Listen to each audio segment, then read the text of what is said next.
తెలుగు రాజ్యం ప్రేక్షకులు హృదయపూర్వక స్వాగతం. నేను మీ చిల్లగట్టి శ్రీకాంత్ కుమార్. తిరిగి ఇవాళ మన స్టూడియోకి గౌరవనీయులు సీనియర్ పాత్రికేయులు డాక్టర్ జి హరిశ్చంద్ర ప్రసాద్ గారు ఇచ్చేశారు. నమస్కారం హరిశ్చంద్ర ప్రసాద్ గారు. నమస్తే.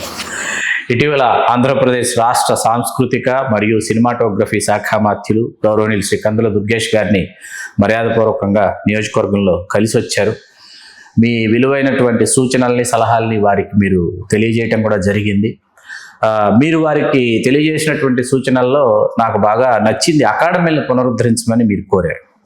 నాకు బాగా గుర్తున్నంతలో అకాడమీని రద్దు చేసినటువంటి ముఖ్యమంత్రి ఎన్టీ రామారావు గారు నేను అనుకుంటున్నాను. కరెక్ట్. నార్ల వెంకటేశ్వర కమిటీ సూచన మేరకు ఆయన రద్దు చేశారు. తిరిగి మీరు అకాడమీని పునరుద్ధరించాలని అప్పటి నుంచి మేము పోరాడుతూనే ఉన్నాము. అప్పటి నుంచి అసలు నా అకాడమీలు అనేవి మధ్యలో ఎవరు అసలు ఈ విధమైనటువంటి ప్రయత్నం చేయలేదు.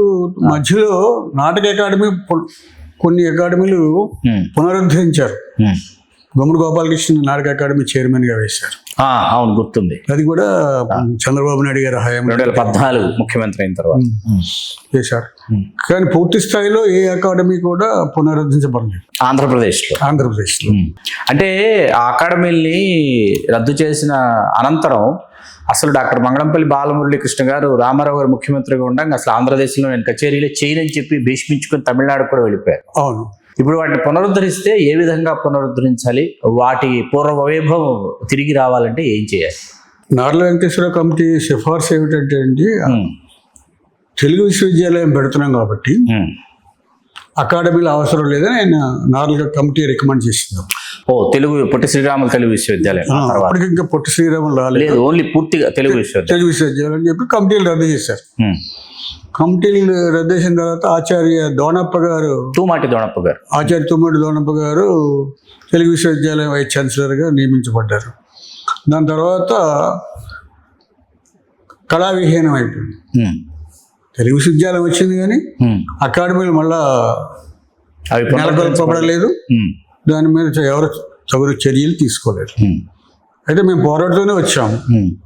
నేను భావన స్వచ్ఛంద సంస్థ, నవోదయ సంస్థ మీ తరఫున, అలాగే వంశీ, కిన్నీర, యువ కళావాహిని, వీళ్ళందరూ కూడా మేము పోరాడుతూనే వచ్చాం ఈ అకాడమీ రావాలని. అయితే ఎవరు కూడా తగు చర్యలు తీసుకోలేరు. అయితే మళ్ళీ చంద్రబాబు నాయుడు గారు ముఖ్యమంత్రి అయిన తర్వాత ఈ అకాడమీలు పునరుద్ధరించాలని కొంత ప్రయత్నం జరిగింది. అయితే ఏది పూర్తి స్థాయిలో జరగలేదు.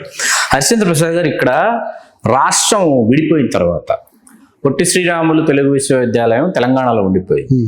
తెలుగు విశ్వవిద్యాలయానికి సంబంధించిన ఒక ప్రాంతీయ శాఖని మీకు రాజమండ్రిలో ఏర్పాటు చేశారు. ఆదికవి నన్నయ్య విశ్వవిద్యాలయం ఏర్పడింది. అందులో ఈ తెలుగు విశ్వవిద్యాలయానికి సంబంధించినటువంటి శాఖని ఏదైనా అందులో ఏర్పరిచారా, పొందుపరిచారా అన్నది ఇదమిద్దంగా తెలియరాలా? అక్కడ సాహిత్యపేట ఉందండి, వరంగల్లోనేమో జానపదపేట. అలా విడివిడిగా 4 పీఠాలు ఏర్పాటు చేశారు ఇక్కడ తెలుగు మొత్తం ఉమ్మడి ఆంధ్రప్రదేశ్ ఉన్నప్పుడే. రాజమండ్రి బొమ్మూరులో తెలుగు విశ్వవిద్యాలయం సాహిత్యపేట ఉంది. తర్వాత నన్నయ్య విశ్వవిద్యాలయం రాజమండ్రి ఆర్ట్స్ కాలేజీలో పెట్టారు. అది ఆర్ట్స్ కాలేజ్, అది విశ్వవిద్యాలయం. అయితే తెలుగు విశ్వవిద్యాలయం పూర్తి స్థాయిలో పునరుద్ధరించబడలేదు. ఆంధ్రప్రదేశ్లో అసలు దానికి ఏ విధమైనటువంటి రూపురేఖలు లేవు, ఇప్పటివరకు లేవు. వాస్తవానికి మీకు ఒకసారి డాక్టర్ మిక్కిలినేని రాధాకృష్ణమూర్తి గారి ఒక ఉద్గ్రంథం గుర్తు చేస్తా, తెలుగువారి జానపద కళారూపాలు అని. ఆ జానపద కళారూపాలకు సంబంధించినటువంటి ఆ గ్రంథం తిరగవేస్తుంటే చాలా మట్టుకు, అంటే వారు దానిని పరిశోధించే నాటికే మీకు చాలా కళారూపాలు కాలగర్భంలో కలిసిపోయాయి. ఆ తర్వాత మనం ఈవేళ ఒకసారి తిరిగి మనం మననం చేసుకుంటే వేళ్ల మీద లెక్క పెట్టగలిగినటువంటి వారు మాత్రమే జానపద కళాకారులు తెలుగు నేల మీద ప్రస్తుతానికి ఉన్నారు. వీరి కళా కేంద్రాలు ఏర్పాటు చేయాలన్న నిర్ణయం ఎంతవరకు సమంజసం? నా దృష్టిలో తెలంగాణలో ఎక్కువ కళారూపాలు ఇంకా సజీవంగా ఉన్నాయండి. ఆంధ్రప్రదేశ్లో అంతగా లేవు. ఇప్పుడు తూర్పుగోదావరి జిల్లాలో నేను జిల్లా పౌర సంబంధాధికారిగా చేశాను. పదవి రీత్యా జిల్లా సంస్కృతి అధికారి కూడా నేనే 7 ఏళ్ళు చేశాను. అయితే అక్కడ కళారూపాలు 16 ఉన్నాయి ముఖ్యమైనవి. ఉమ్మడి తూర్పుగోదావరి జిల్లా. ఉమ్మడి తూర్పుగోదావరి ఇప్పుడు కూడా ఉన్నాయి కళారూపాలు. అవి ఆ కళారూపాలని మనం ఇప్పుడు మళ్ళా ఈ వైకాపా గవర్నమెంట్ వచ్చిన తర్వాత వాటిని మనం ఉపయోగించుకోలేదు. చంద్రబాబు నాయుడు గారు సీఎం ఉన్నప్పుడు వాటికి వాళ్ళ కళారూపాలను ఉపయోగించుకున్నారు. వాళ్ళని ఆ కళారూపాలు ఉపయోగించారు, పెన్షన్లు ఇచ్చేవారు. తర్వాత వాళ్ళ కళారూపాలను ఆయన పునరుద్ధరించారు. అయితే కళా కేంద్రాలు ఉన్నాయి. కళా కేంద్రాలు ఏమైందంటే సాంస్కృతిక శాఖ కింద లేవు. ఈ కళా కేంద్రాలు సాంస్కృతిక శాఖ అనుబంధంగా లేదు. అంతకుముందు నేను డిపిఆర్ఓగా పనిచేసినప్పుడు రాజమండ్రిలోని ఆనంద్ కళా కేంద్రం అవును మా కిందే ఉండేది, అంటే సమాచార శాఖ కింద ఉండేది. అలాగే ఇప్పుడు పురపాలక శాఖ కింద వెళ్ళింది. Okay, municipal administration. అలాగే విజయవాడ తుమ్మలపల్లి కళాక్షేత్రం కూడా పురపాలక శాఖ కింద ఉంది. మున్సిపల్ అడ్మినిస్ట్రేషన్స్ లో అవి కల్చర్ లో లేవు, టూరిజం లో లేవు, అసలు ఇటువంటి సంబంధం లేదు. యూనివర్సిటీస్ దీనిలో కూడా అఫిలియేటెడ్ లేదు. ఓకే, మున్సిపల్ అడ్మినిస్ట్రేషన్ లో ఉంది. ఇప్పుడు నెల్లూరులో కూడా కళా కేంద్రం ఉంది. అది కూడా మా కిందే ఉండేది, అంటే సమాచార శాఖ కింద ఉండేది. ఐఎన్పిఆర్ కింద. ఇప్పుడు అది కూడా ఐఎన్పిఆర్ కింద లేదు. అంచేత నేను మినిస్టర్ గారికి మన కందుల దుర్గేష్ గారిని కలిసినప్పుడు ఆయనతో వివరంగా చర్చించడానికి మర్యాదపూర్వకంగా కలిసాం కాబట్టి అవకాశం దొరకలేదు. కాబట్టి నేను ఒక విజ్ఞాపన పత్రం ఇచ్చాను వారికి. ఈ 10 పాయింట్స్ ఇచ్చాను. ఈ 10 పాయింట్స్ మీరు ఒకసారి చూడండి. చూసి మీరు ఏదైనా అవసరం ఉంటే నేను పిలిస్తే నేను వస్తాను. ఒక ఏదైనా మీటింగ్ పెట్టండి. ఈ కళారూపాలు మనం పునరుద్ధరించాలి, ముఖ్యంగా అకాడమీని పునరుద్ధరించాలి. మొత్తం నేను 10 పాయింట్లు పెట్టాను. 10 పాయింట్లలో కల్చరల్ కౌన్సిల్స్ అని ఉన్నాయి జిల్లాలో. ప్రతి జిల్లాలో ఇప్పుడు కూడా ఉన్నాయి. అవి అంత యాక్టివ్గా లేవు. డాక్టర్ సి నారాయణ రెడ్డి గారు ఉన్నప్పుడు ఆంధ్రప్రదేశ్ కల్చరల్ కౌన్సిల్ అయినా ఆయన చైర్మన్గా ఉండేవాడు. ఆయన తర్వాత మళ్ళీ దానికి ఎవరిని నియమించలేదు. సాంస్కృతిక శాఖ అనేది వర్ధిల్లింది, బాగా వర్ధిల్లింది. దాని వాళ్ళు హంస అని ఒక నంది అవార్డు లాగా హంస అవార్డులే నారాయణ రెడ్డి గారు ఉన్నప్పుడు ఇచ్చేవారు. సాహిత్య కళారూపాల్లో బాగా నిష్ణాతులైన వాళ్ళకి వీళ్ళకి ఇచ్చేవారు. అది కూడా హంస. ఇది వైకాపా ప్రభుత్వంలో నాకు గుర్తున్నంత వరకు, అంత క్రితం తెలుగుదేశం ప్రభుత్వ హయాంలో గుమ్మడి గోపాలకృష్ణ గారు ఒకవైపు, విజయభాస్కర్ గారు ఒకవైపు వీటికి సంబంధించినటువంటి. విజయభాస్కర్ గారు డిపార్ట్మెంట్ ఆఫ్ కల్చర్ డైరెక్టర్ గా పనిచేశారు. వారి ఆధ్వర్యంలో ఈ కార్యక్రమాలు కొనసాగాయి. కళాశ్రీని పురస్కారాలు ప్రదానం చేశారు. హంస పురస్కారం కాకుండా కళాశ్రీ పేరిట మేమేం సజెస్ట్ చేసామంటే, ప్రతి జిల్లాలోనూ కల్చరల్ కౌన్సిల్స్ ఉన్నాయి. ఈ కల్చరల్ కౌన్సిల్స్కి అప్పుడు 23 జిల్లాలే కదా, ఈ 23 జిల్లాల కల్చరల్ కౌన్సిల్కి అపెక్స్ బాడీగా ఆంధ్రప్రదేశ్ కౌన్సిల్ మళ్ళీ దాన్ని తిరిగి ఏర్పాటు చేయండి. ఈ 23 జిల్లాలు వాళ్ళ సభ్యులుగా తీసుకోండి. అయితే జరిగింది ఏమిటంటే, ఈ కల్చరల్ కౌన్సిల్స్కి కలెక్టర్స్ చైర్మన్గా ఉన్నారు. వాళ్ళు చైర్మన్గా ఉండటం వల్ల ఈ కల్చరల్ కౌన్సిల్ని స్టేట్ కౌన్సిల్కి అనుబంధం చేయలేకపోయారు. అంచేత కలెక్టర్స్ కల్చరల్ కౌన్సిల్ చైర్మన్గా ఉండకూడదని నేను ప్రతిపాదించాను. ఆయా రంగాల్లో నిష్ణాతులైన వారికి ఎవరికైనా మీరు కల్చరల్ కౌన్సిల్ చైర్మన్గా నియమించి వాళ్ళకి ఈ స్టేట్ కల్చరల్ కౌన్సిల్ కూడా పునరుద్ధరించండి. దానికి దీనికి కలుపుకోండి. ఎందుకంటే ముఖ్యంగా నేను చెప్పింది ఏంటంటే, మన దుర్గేష్ గారితో అంటే విపులంగా ఆయనతో చర్చ ఉండడానికి అవకాశం కుదరలేదు. కళారూపాలని ప్రభుత్వ ప్రచార కార్యక్రమాలకే వినియోగించుకున్నాం మేము. వాళ్ళకి జీవనభృతి ఏర్పడింది, కళారూపాల పునరుద్ధరణ జరిగింది, సజీవంగా ఉన్నాయి. అయితే కొంతకాలంగా నిశ్శబ్దత వచ్చింది, నిర్లిప్తత, నిస్తేజం. వాళ్ళకి ఉపాధి లేదు, ఇప్పుడు లేదు. ఇక్కడ సందర్భమో అసందర్భమో నాకు తెలియదు, కానీ మీకు ఇక్కడ ఒక విషయం గుర్తు చేయాలి. కరోనా కంటే ముందు అసలు కరోనా వస్తుందని ఎవరు ఊహించలా. తెలుగు రాష్ట్రాలుగా 2014లో విడిపోయిన తర్వాత ఒక మహామహనీయునికి ఒక ఆలోచన వచ్చింది. తెలుగు రాష్ట్రాల్లో అసలు పేద కళాకారులు ఎంతమంది ఉన్నారు అని, పేద కళాకారుల్ని ప్రామాణికంగా వాళ్ళని గుర్తించారు. 500 మంది పేద కళాకారులు ఉన్నారని గుర్తించారు.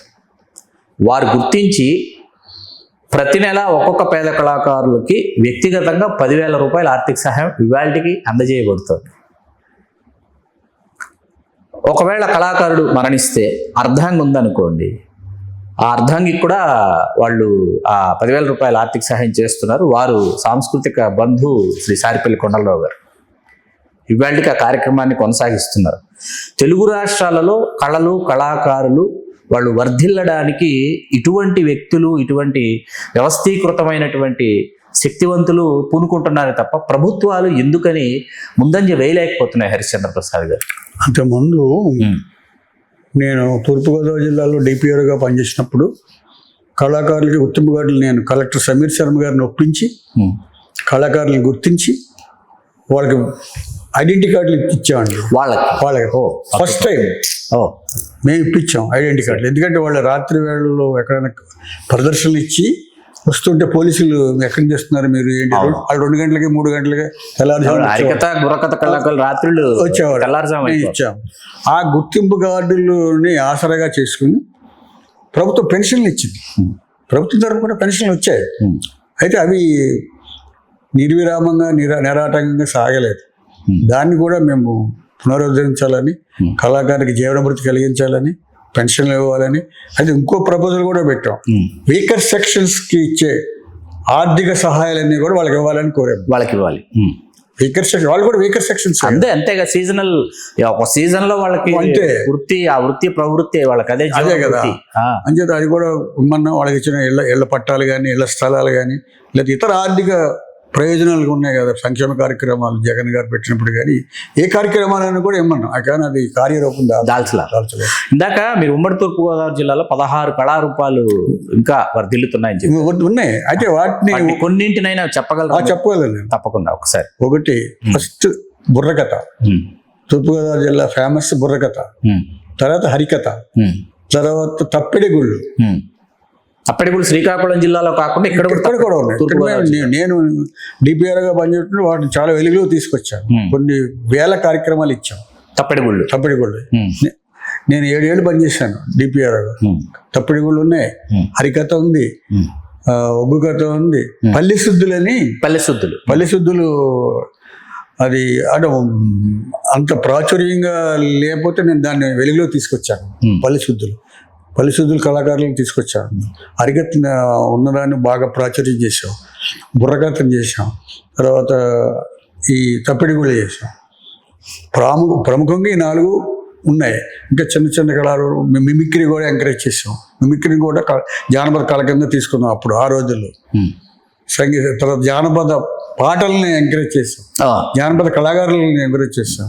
అక్కడ ఒగ్గు కథ అది అంత ప్రాచుర్యం లేదు. తెలంగాణలో ఉంది. ఇప్పుడు కూడా తెలంగాణలో ఎక్కువగా ప్రాచీన కళారూపాలు ఉన్నాయి. ఆంధ్రలో అంత లేవు. తెలంగాణలో ఉన్నాయి. అంటే నేను ఏమన్నానంటే ఆంధ్రలో కూడా ఈ కళారూపాలన్నింటినీ కూడా క్రోడీకరించి వాటిని మేము ఒక కల్చరల్ కౌన్సిల్ ఏర్పడాలండి. స్టేట్ లెవెల్లో కల్చరల్ కౌన్సిల్ ఏర్పడి, జిల్లాలో డిస్ట్రిక్ట్ కల్చరల్ కౌన్సిల్ ఏర్పడి వాటి కింద కార్యక్రమాలు చేయాలి. తర్వాత 6 బయలు రంగస్థలం ఆడిటోరియంస్ లేవు ఎక్కడ కూడా, అవి ఏర్పాటు చేయాలి. తర్వాత ఈ ఉన్న జిల్లాకు ఒక ఇండోర్ ఆడిటోరియంస్ ఉండాలి. ఇప్పుడు అలంకార కేంద్రం ఉంది రాజమండ్రిలో, తుమ్మలపల్లి కళాశాల, ఇవన్నీ కూడా ఈ గుడి కింద తీసుకురావాలి. ఇది ఆంధ్రప్రదేశ్ కల్చరల్ కౌన్సిల్ కిందకి రావాలి. కాకినాడలో సరస్వతి గాన సభ అది ప్రైవేట్గా, అది వాళ్ళు వ్యక్తిగతం. కాకపోతే అటువంటి వాటిని సూర్యకళ మందిరం అది ప్రైవేట్ వ్యక్తుల దగ్గర ఉంది. అది కూడా మనం తీసుకోవచ్చు, ఇచ్చేస్తారు వాళ్ళు. దానికి వాళ్ళకి ఏదైనా దానికి ఒక ప్రాసెస్ తయారు చేస్తే వాళ్ళు సూర్యకళ మందిరం కూడా వాళ్ళు నడవలేకపోతున్నారు ఇప్పుడు కూడా. అటువంటిది కూడా మనం కాకినాడలో తీసుకోవచ్చు.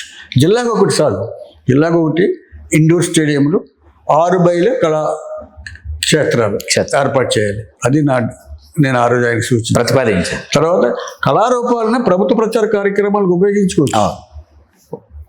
మన పాయింట్ లాస్ట్ పాయింట్ అదే. తర్వాత కలెక్టర్స్ని, డిస్ట్రిక్ట్ కలెక్టర్స్ని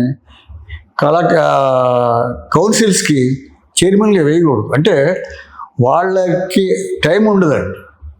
తర్వాత కలెక్టర్స్ ఐఏఎస్ వాళ్ళు ఉంటారు, వాళ్ళకి సంస్కృతి మీద అవగాహన ఉండదు. అంటే వాళ్ళు టైం ఉండదు. ముఖ్యంగా వాళ్ళకి 150 కమిటీలకు చైర్మన్ కలెక్టర్ అంటే డిస్ట్రిక్ట్ కలెక్టర్ అంటే ఆ రెవెన్యూ ఒకటే కాదు, లా అండ్ ఒకటే కాదు, ఆయనకి 150 కమిటీలు ఉన్నాయి. అన్నింటికి చైర్మన్. ఒక్కొక్క కమిటీకి ఎన్ని మీటింగ్లు పెడతాడు, అంచేత వీటికి నేను వెళ్ళాక కల్చరల్ కౌన్సిల్ మీటింగ్ పెట్టించాను. నేను వెళ్ళి ఆనంద కళా కేంద్రానికి సెపరేట్ కమిటీ ఉంది, కలర్ చైర్మన్ దానికి, అది కూడా నేను మీటింగ్ పెట్టించాను.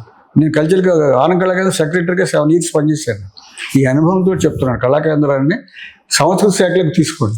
హరిశ్చంద్ర ప్రసాద్ గారు, ఇప్పుడు ఆంధ్రప్రదేశ్ చలనచిత్ర టీవీ నాటక రంగ అభివృద్ధి సంస్థ అనేది ఒక పెద్ద అంశం కదా. ఎందుకు నాటకాన్ని తీసుకెళ్లిపోయి సినిమా టీవీతో కలిపేశారు? దాన్ని వేరుపరచచ్చు కదా, ఎందుకు అట్లా చేశారు? అది జరిగింది ఏంటంటే ఆంధ్రప్రదేశ్ ప్రభుత్వ film and TV development corporation,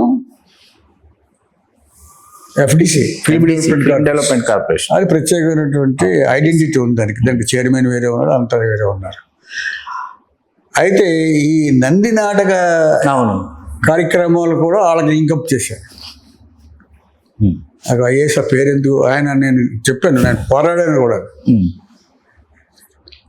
అనుక్షణ భిన్న కార్యశీలమైనది సినిమా, అనుక్షణ భిన్న కార్యశీలమైన సినిమా చలనచిత్రం. నాటకం వచ్చేసి రసం ఎన్నిష్టం అంటాడు.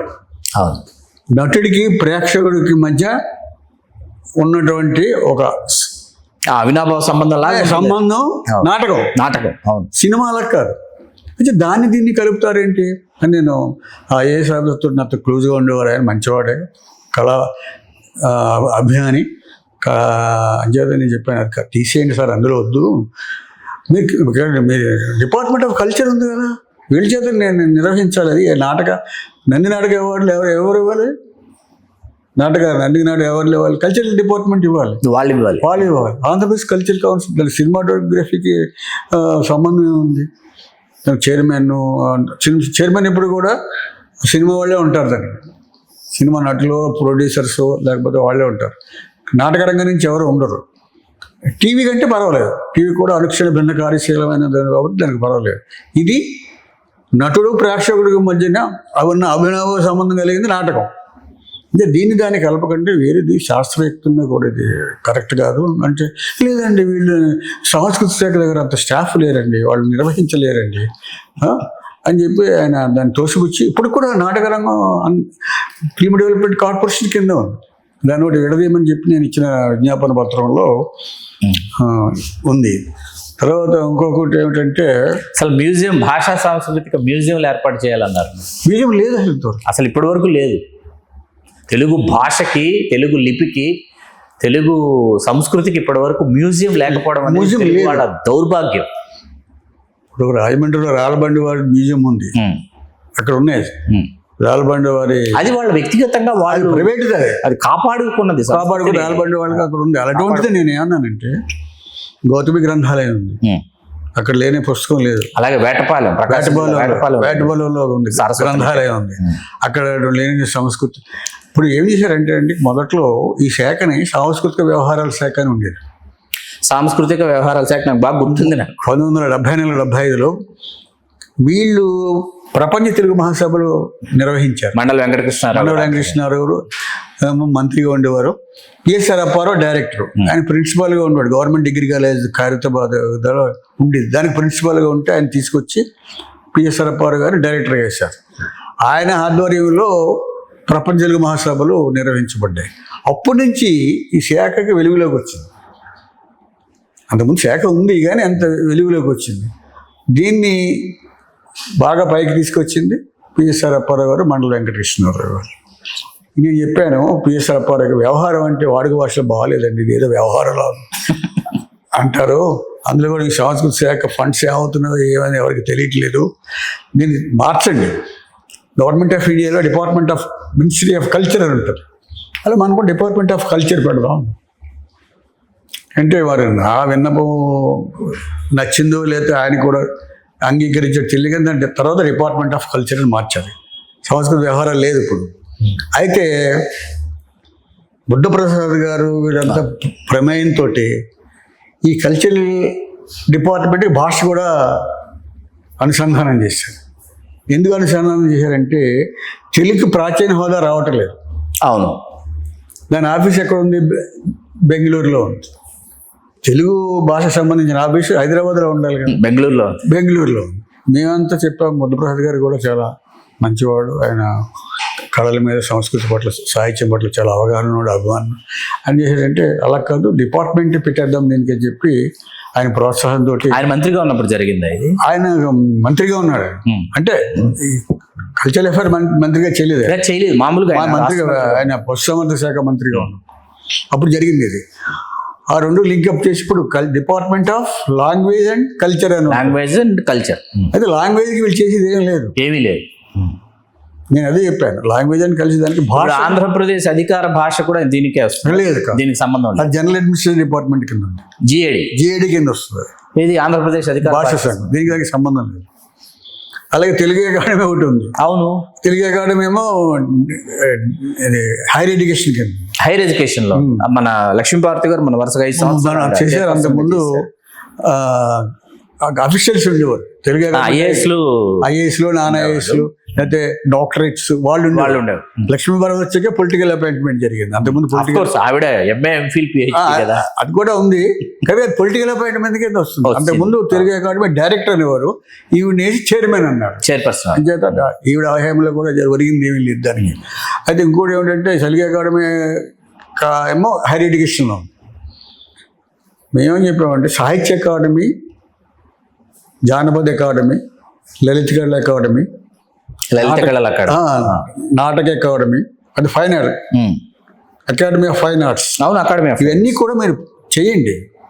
అయితే వీటికి ఏం చేశారంటే అప్పుడు కొన్ని ప్రభుత్వాలు ఎందుకు భయపడ్డాయంటే, ఈ సాహిత్య అకాడమీ చైర్మన్ ఇచ్చారనుకోండి, అది క్యాబినెట్ హోదా ఇచ్చాడు. ఎందుకంటే క్యాబినెట్ హోదా ఎందుకండి, మేము రాసి చెప్పాము, మినిమం కట్టేస్తే వస్తుంది. ఫోన్ అని, ట్రావెలింగ్ అలవెన్స్, అవన్నీ ఖచ్చితంగా అలాగే ఫోన్ ఇవ్వాలి, ట్రావెలింగ్ అలవెన్స్, మీటింగ్ అలవెన్సెస్ అవన్నీ ఇవ్వండి. క్యాబినెట్ హోదా అంటే మాటల. ఇప్పుడు 5 అకాడమీలకి 5 క్యాబినెట్ మంత్రులు హోదా. ఇప్పుడు తెలుగు అకాడమీకి కూడా క్యాబినెట్ హోదా ఎందుకండి, అక్కర్లేదు. నారాయణ రెడ్డి కూడా కల్చరల్ అఫైర్ చైర్మన్ ఉన్నప్పుడు క్యాబినెట్ హోదా ఇచ్చారు, అక్కర్లేదు అని చెప్పాం. మినిమం కట్టేసి ఇవ్వండి, కట్టేసి ఇవ్వాలి. ఇప్పుడు ఎలా పనిచేస్తారు వాళ్ళు. ఇప్పుడు దేవులపల్లి రామానుజరావు గారు ఉండేవారు సాహిత్య అకాడమీ, ఆయన రిక్షాలో వచ్చేవారండి. అప్పుడు కళాభవన్ అని అనేవారు దాన్ని, హైదరాబాద్లో కళాభవన్ అనేవారు. అదే ఇప్పుడు డిపార్ట్మెంట్ ఆఫ్ కల్చర్ ఆఫీస్ అయింది, అదే కళాభవన్ అయింది. ఇప్పుడు మీరు ఇందాక ఇప్పుడు దేవులపల్లి రామానుజరావు గారు వచ్చినటువంటి కార్యాలయం ఇది చెప్తున్నారు కదా, ఇవి ఇప్పుడు ఆంధ్రప్రదేశ్లో ఇవన్నీ వ్యవస్థ ఉందా లేదా? ఇది నాటక ఒకటి ఉంది, అదొకటే పునరుద్ధరించారు. ఆయన ప్రభుత్వం మారిన తర్వాత గుమ్మడి గోపాలకృష్ణ రిజైన్ చేసిన తర్వాత మళ్ళీ ఎవరిని వేయలేదు. అసలు వేయలేదు 5 సంవత్సరాలు.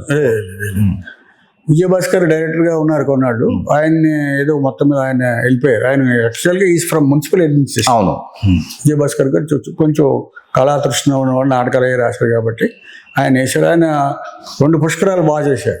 గోదావరి పుష్కరాలు చేశారు, కృష్ణా పుష్కరాలు. నేను గోదావరి పుష్కరాలు ఫర్ యువర్ ఇన్ఫర్మేషన్ నేను state coordinator, cultural coordinator Godavari పుష్కరాలు. ఆయనకు అపాయింట్మెంట్ విజయభాస్కర్ గారే ఇచ్చారు. స్టేట్ కల్చరల్ కోఆర్డినేటర్ పెద్ద పోస్ట్ అది. నేను 12 రోజులు రాజమండ్రిలో ఉండి నేను అది. ఇప్పుడు తిరిగి పునరుద్ధరిస్తారు అని మీరు అనుకుంటున్నారా? ఈ ప్రభుత్వంలో, కూటమి ప్రభుత్వంలో జరుగుతుందని ఆశిస్తున్నారా? దుర్గేష్ గారు కళాభిమాని, ఆయన కొంచెం మంచి సాత్వికుడు అని ఎందుకంటే గొప్ప వక్త. ఆయన ఇంకోటి ఆయన నాన్ కాంట్రవర్షియల్. అటువంటి వ్యక్తి చేతిలో సంస్కృతి శాఖ పరిగెడుతుందని, 3 పూలు 6 కాయలుగా వికసిస్తుందని నేను ఆశిస్తున్నాను. అయితే ఈయన ప్రతిపాదనలకి ఎక్కడ కొట్టేస్తారంటే ఎప్పుడైతే ఫైనాన్షియల్ ఖర్చు అంత అంటాడు ఏసీఎం అయిన ముందు బడ్జెట్ అనేది ఫస్ట్ బడ్జెట్. నేను 10 ప్రతిపాదనలు పెట్టానండి. 10 ప్రతిపాదనలు నేను అనుకున్నాను, ఫర్ ఎగ్జాంపుల్ అనుకున్నాను, దుర్గేష్ గారు అన్ని కూడా ఓకే చేసేసి గవర్నమెంట్కి పెట్టారనుకోండి. ఫస్ట్ ప్రపోజల్స్ ఓకే చేశారండి. ఫస్ట్ డబ్బు ఎంత అంటాడు, డబ్బు ఎంత అంటే అక్కడ కూరి పడిపోతుంది, ఇంకా అంతే. అలాగే నేను ఇంతకు ముందు అవంతి శ్రీనివాస్ గారు ఉన్నారు, డిపార్ట్మెంట్ ఆఫ్ కల్చర్ మినిస్టర్. ఆయన ఏమి మరి ప్రతిపాదించేది తెలియదు. మనం ఏమో హైదరాబాద్లో ఉంటాం, అక్కడ ఉంటారు, ఏం జరిగింది అక్కడ ఉన్న వాళ్ళైనా సరే, మీరు హైదరాబాద్ లో ఉన్నారు, ఆయన ఏం ప్రతిపాదించేది తెలీదు. డిపార్ట్మెంట్ ఏమైందో తెలీదు. కొంతమంది మిత్రులు వెళ్ళి కలిసి వచ్చినప్పుడు చేద్దాం అని అనేవారు. నేను ఒకసారి కలిశాను ఆయన, మర్యాదపూర్వకంగా. ఆయనకి ఏం ప్రపోజల్ ఇవ్వలేదు, దుర్గేష్ గారికి ఇచ్చినట్టు. దుర్గేష్ గారు మా నియోజకవర్గం కాబట్టి, మాది నిడదవోలు నియోజకవర్గం, ముప్పవరం గ్రామం. ఆయన నిడదవోలు ఎమ్మెల్యే, మినిస్టర్. ఆయన రాజమండ్రి వాస్తవ్యులు. అంచేత నాకు ఆయనకున్న పరిచయాన్ని బట్టి, నేను అంతకుముందు ఆయన పరిచయం ఉంది, నాకు ఎమ్మెల్యే కాకముందు కూడా పరిచయం ఉంది కాబట్టి ఆయన నేను కలిసి కొన్ని ప్రపోజల్స్ పెట్టాము. నేను పిలుస్తానన్నాడు, ఈ మాట అన్నాడు. నేను ఒక మీటింగ్ పెట్టి పిలుస్తానని నేను చెప్పాను. ముందు కల్చరల్ కౌన్సిల్, నేను పదే చెప్పాను, మీ కల్చరల్ కౌన్సిల్స్ డబ్బులు ఏం ఖర్చు కావు, కల్చరల్ కౌన్సిల్ చేసేస్తారు. వాళ్ళకి ఏదో మినిమం ఖర్చు ఇస్తారు, మీటింగ్ వచ్చినప్పుడు ఇస్తారు. ఎవరో ఆయా రంగాల్లో, జిల్లాలో ఆయా రంగాల్లో నిష్ణాతులైన వాళ్ళు చైర్మన్గా పెట్టండి. మాలాంటి వాళ్ళు ఎవరైనా మెంబర్లుగా పెట్టుకోండి. డిపార్ట్మెంట్ రిటైర్ అయిన వాళ్ళు, ఇంట్రెస్ట్ ఉన్న వాళ్ళు పెట్టుకుంటే ఏం ఖర్చు కాదు. అంటే స్టేట్ కౌన్సిల్ వచ్చేటప్పటికి కొంత ఖర్చు అవుతుంది. స్టేట్ కౌన్సిల్ అయినప్పటికీ కొంచెం సెక్రటరీస్ని వాళ్ళని వీళ్ళని వేయాలి కదా, దానికి ఒక ఆఫీస్ కావాలి కదా. దీనికి ఆఫీస్ ఎక్కలేదు, డిపిఆర్ఓ ఆఫీస్లోనే పెట్టుకోవచ్చు. డిపిఆర్ఓ సెక్రటరీగా ఉంటాడు. విజయవాడలో ఘంటసాల, అది డిపార్ట్మెంట్ ఆఫ్ కల్చర్ కింద, డిపార్ట్మెంట్ ఆఫ్ కల్చర్ కింద. వాళ్ళ కింద మ్యూజిక్ కాలేజ్ ఉంది. ఆ మ్యూజిక్ కాలేజెస్ ఉన్నాయి. మ్యూజిక్ కాలేజ్ కూడా మేము అంతకుముందు ఏం చేశారంటే, ఈ మ్యూజిక్ కాలేజ్ అంతకుముందు డిపార్ట్మెంట్ ఆఫ్ టెక్నికల్ ఎడ్యుకేషన్ కింద ఉండే. అప్పుడు మేము పిఎస్ఆర్ అప్పారావు గారితో డిస్కస్ చేసి, అంటే మేము చిన్నవాడు అప్పుడు అయితే, కానీ అప్పారావు గారు మా మాట కొద్దిగా వినేవాడు, అంటే ఉన్నట్టు చేసేవాడు మొత్తం మీద. ఏదో అది తీసుకొచ్చి వీటి డిపార్ట్మెంట్ ఆఫ్ కల్చర్లో పెట్టారు. దాన్ని నేను అడ్డుకున్నా. అయితే నా మాట ఎవరు వినలేదు. నేనేం అడ్డుకున్నానంటే, తెలుగు విశ్వవిద్యాలయం ఉంది కదా, వాళ్ళు పరీక్షలు నిర్వహిస్తున్నారు కదా, మీ దగ్గర అంత స్టాఫ్ లేదు కదా, మీరు సంగీత కళాశాల ఎలా నిర్వహిస్తారు? హైదరాబాద్లో కూడా ఉంది, రామకోట్లో ఒకటి ఉంది. చూశాను, రామకోట్లో ఉంది, తెలుసు. ఇవన్నీ మీరు నిర్వహించలేరు. ఇప్పుడు ఇది తెలుసా మీకు? విచిత్రం ఏంటంటే, ఈ సంగీత నాటక కళాశాల ఎగ్జామ్స్ తెలుగు విశ్వవిద్యాలయంలో నిర్వహిస్తారు. తెలుగు విశ్వవిద్యాలయం ఇప్పుడు కూడా, ఇప్పటికీ. అటువంటిప్పుడు వాటిని విలీనం చేసేయండి. ఆ లెక్చరర్స్ జీతాలన్నా పెరిగితే వాళ్ళకి చిన్న జీతాలు, వాళ్ళకి మృదంగం విలీనం చేస్తే ఏమవుతుందంటే వాళ్ళ జీవితాలు నిజంగా మెరుగుపడతాయి కదా, మంచి జీతాలు వస్తాయి. పైగా మీరు నడపలేరు అని చెప్తే వినలేరు. వాళ్ళకి అధికారం కావాలి కదా. డిపార్ట్మెంట్ ఆఫ్ కల్చర్ అంటే నా కింద ఇన్ని సంగీత కళాశాలలు ఉన్నాయి, నేను ఉన్నాయని కావాలి. డిపార్ట్మెంట్ ఆఫ్ కల్చర్కి కూడా మేము దానికి నిబంధన వాళ్ళు ఉంది, చాలా మందికి తెలియదు. డిపార్ట్మెంట్ ఆఫ్ కల్చర్కి డైరెక్టర్గా ఎవరు ఉండాలనేది అపాయింట్మెంట్ ప్రొసీజర్ ఉంది. దానికి ఎలాగంటే పిహెచ్డి చేసి ఉండాలి, కళల యందు అభిరుచి కలిగి ఉండాలి, తెలుగు భాషలో ప్రావీణ్యం ఉండాలి. అటువంటి డిపార్ట్మెంట్ ఆఫ్ కల్చర్ డైరెక్టర్ ఏమైనా నిబంధనలు క్రియలుగా ఇప్పుడు కూడా ఉన్నాయి. అయితే మనకి వేసింది ఎవరిని వేశారు? రేఖారాణిని, ఆ మెల్లో టై కట్టుకున్నాడు, అతని పేరు ఏం పేరు? ఐఆర్ఎస్ అర్జా శ్రీకాంత్ వీళ్ళ అండి. రేఖారాణి వీళ్ళ అండి. అంతకుముందు ఎటువంటి వాళ్ళు చేశారు? PSR Apparao, doctor PSR Apparao, మహాపండితుడు, నిష్ణాతుడు. ఈవి సుబ్బారావు, పెద్ద సోమయాజులు గారు, దేవి సోమయాజులు గారు చేశారు. అటువంటి వాళ్ళు చేసిందండి. నూతన్ ప్రసాద్ గారు కూడా చేసినారు, డైరెక్టర్ చేశారు. కల్చరల్ అఫైర్ నూతన్ ప్రసాద్, రవీంద్ర భారతి సెక్రటరీగా చేశారు. రవీంద్ర భారతికి నూతన్ ప్రసాద్ గారు, తర్వాత ధర్మవరం సుబ్రహ్మణ్యం గారు రవీంద్ర భారతి సెక్రటరీ చేశారు. తర్వాత అది నేను కూడా ట్రై చేశాను, నాకు కూడా ఆల్మోస్ట్ వచ్చి నా చేజారిపోయింది. సెక్రటరీ రవీంద్ర భారతి, దానికి కొంతమంది కారకులు అయ్యారు.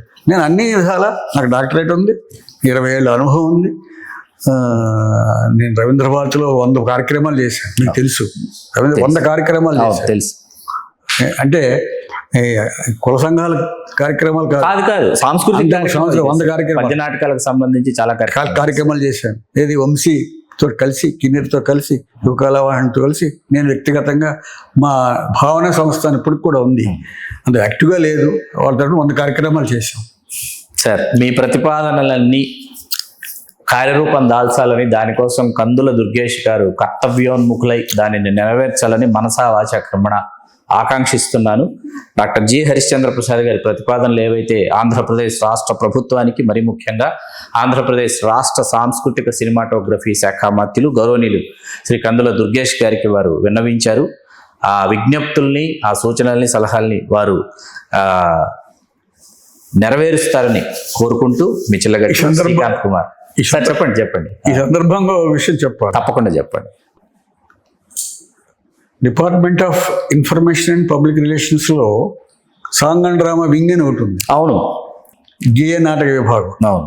అది government of minister of cultural affairs లో కూడా ఉంది. నేను దీని గురించి విన్నది దేవదాస్ కనకాల గారి దగ్గర విన్నా నేను, సాంగ్ అండ్ డ్రామా డివిజన్ గురించి. Song and drama division INPR లో కూడా ఉంది. దాన్ని సమాధి చేసేసారు. దాన్ని మళ్ళీ పునరుజ్జీవనం కలిగించవచ్చు కదా. ఉంది, శాఖ క్లోజ్ చేయలేదు, యాక్టివిటీ లేదు. నేను ప్రస్తుతం జగన్మోహన్ రెడ్డి గవర్నమెంట్ లో ఉన్న కమిషనర్ కలిశాను. సార్, డిపార్ట్మెంట్ని మీరు ఎలాబొరేట్ చేయాలి కానీ కుంచించి చేయకూడదు. అంచేత మీరు ఏం చేస్తారంటే సాంగ్ అండ్ డ్రామా ఇమీడియట్గా దాన్ని రివైవ్ చేయండి. దానివల్ల కళాకారులకు ఉపాధి కలుగుతుంది, ప్రభుత్వ ప్రచార కార్యక్రమాలకు ఉపయోగపడతారు వాళ్ళు. నాటకం చాలా పవర్ఫుల్. ఈ రోజు కూడా నాటకం పవర్ఫుల్. అంచేత మీరు నాటకాన్ని, గేయ నాటక విభాగాన్ని, నేను దుర్గేష్ గారికి మరీ కోరేది ఏంటంటే గేయ నాటక విభాగాన్ని మీరు దాన్ని పూర్వస్థితికి, వైభవానికి తీసుకెళ్లాలని కోరుకుంటూ నేను తప్పకుండా సెలవు తీసుకుంటాను. సంతోషం. Please do subscribe to Telugu Rajyam channel. Please do subscribe to Telugu Rajyam channel. Please do subscribe to Telugu Rajyam channel. Hi అండి, నేను మీ ఆర్పీని, నెల్లూరు పెద్దారెడ్డి చేపల పులుసు ఓనర్ని. మీరు తెలుగు రాజ్యం అనే ఈ యూట్యూబ్ ఛానల్ సబ్స్క్రైబ్ చేసుకుని మంచి వీడియోలతో వస్తారు. Thank you so much. Hi people, I'm Sonakshi Verma and you please watch Telugu Rajyam and please subscribe to the channel.